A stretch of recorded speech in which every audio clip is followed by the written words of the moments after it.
Hi friends, అందరు ఎలా ఉన్నారు? బాగున్నారా? మేమైతే చాలా బాగున్నాం. తెలంగాణలో ట్రెండింగ్ అవుతున్న విషయం అయితే వదిన మరదల గాజులు. మాకైతే ఇద్దరు ఆడబిడ్డలు ఉన్నారు. వాళ్ళిద్దరు ఆడబిడ్డలు మాకు గాజులు అయితే తెచ్చిర్రు ఫ్రెండ్స్. నాకేమో మా ఆడబిడ్డలు తెచ్చిర్రు, మా కోడలేమో నా పిల్లలకు తెచ్చింది. ఆమె రాలేదు, హాస్టల్లో ఉంది కాబట్టి మా అక్కనే తెచ్చింది. ఇప్పుడైతే మా పెద్ద అక్కనైతే గాజులు అయితే ఎత్తుంది. మీరు కూడా ఎంతమంది వదిన మరదల గాజులు వేసుకున్నారు? కామెంట్ బాక్స్లో కామెంట్ చేయండి. ఆడబిడ్డలు గాజులు పెట్టిస్తే మరదనలు అయితే చీరలు అయితే పెట్టాలి ఫ్రెండ్స్.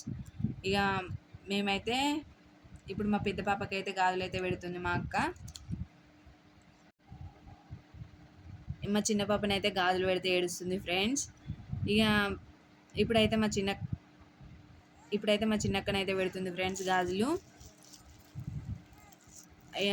గాజులు పెట్టిన తర్వాతనైతే స్వీట్ అయితే తినిపించుకున్నాం. మా ముగ్గురు గాజులు ఎలా ఉన్నాయో కామెంట్ చేయండి ఫ్రెండ్స్.